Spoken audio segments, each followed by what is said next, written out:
Buddhist रहेका म अलिकति बुझेर मैले भन्छु बुद्धिस्ट किन हो मैले भन्छु है हाम्रो जीवमा नेगेटिभ छ कि छैन मान्छेको भित्र नेगेटिभ छ कि छैन नेगेटिभ फाल्नुको लागि हाम्रो नेगेटिभ मान्छेले धेरै बाहिर डिप्रेसन भएको छ नि धेरै मान्छेले डिप्रेसन छ है अहिले बुढा बुढी छोरा छोरी सबैजनाले अहिलेसम्म डिप्रेसन छ नि के भन्छ डिप्रेसन भयो डिप्रेसन राम्रो हुनुको लागि के भन्छ ठड्नुको लागि हाम्रो धेरै मनको हाम्रो मन कमजोरी छ है मान्छेले गाली दियो भने रिस उठ्छ मान्छेले कुरा मिठो गर्यो भने खुसी हुन्छ आफ्नोको मन अर्को मान्छेले रिमोट काट्दैछ हाम्रो मनको अधिकार छैन आफ्नो मन आफैले खेर खाने सक्दैन यस्तो प्रब्लम छ हो कि भन्नु छ खुसी रिस अर्को हातबाट आउँछ नि हो कि भन्नु छ बुद्ध बाबुले के भन्यो आफै अधिकार भन्नु हाम्रो अधिकार छैन नि हाम्रो बुद्ध बाबुले धर्म पनि होइन कि के भन्छ रिलिजन कुरा होइन के भन्छ ठुलो केटी सेवा भन्नु धर्मको कुरा छैन बुद्ध बाबुले के भनेछ मन कमजोरी छ कमजोरी स्ट्रङ कसरी भन्यो भने ओ तरिका सिकेको छ बुद्ध बाबुले मेन्थ्यो आजकल त म हिन्दू हो क्रिस्चियन हो रिलिजियन छ भने सबै झगडा हुन्छ है म हिन्दू हो सबभन्दा राम्रो म हो बुद्धिस्ट के भन्छ सबभन्दा म राम्रो हो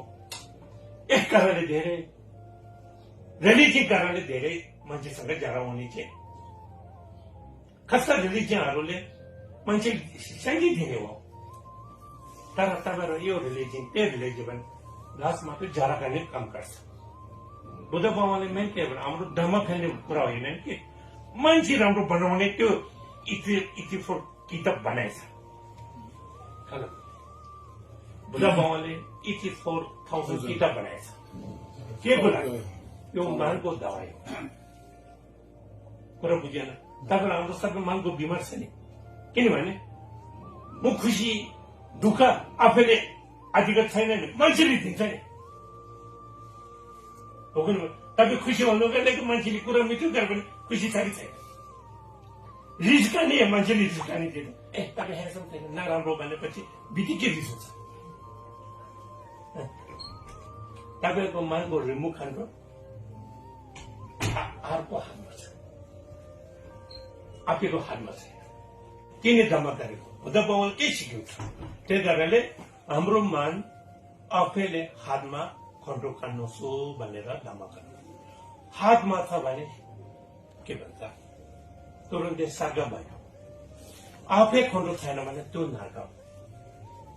नर्क भने तोला सर्ग भने माथि होइन नि हाम्रो के छ भने माथि जान्छु भन्छ म तोला जान्दैन भने धेरै भन्छ नि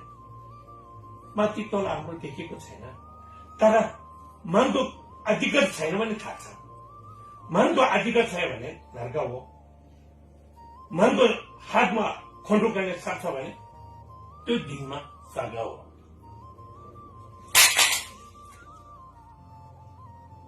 तपाईँहरू कस्तो लाग्छ तपाईँको हातमा अधिकार छ कि छैन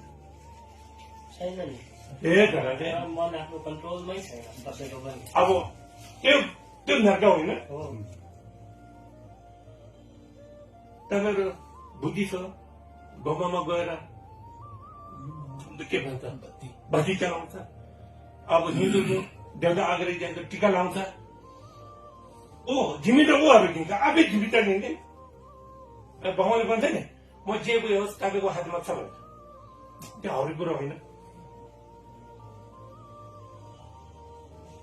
जिम्मेदार आफै हो नि बुद्ध भगवानले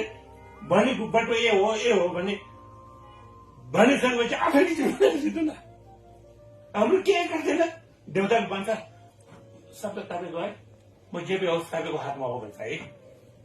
त्यो हरेक कुरो होइन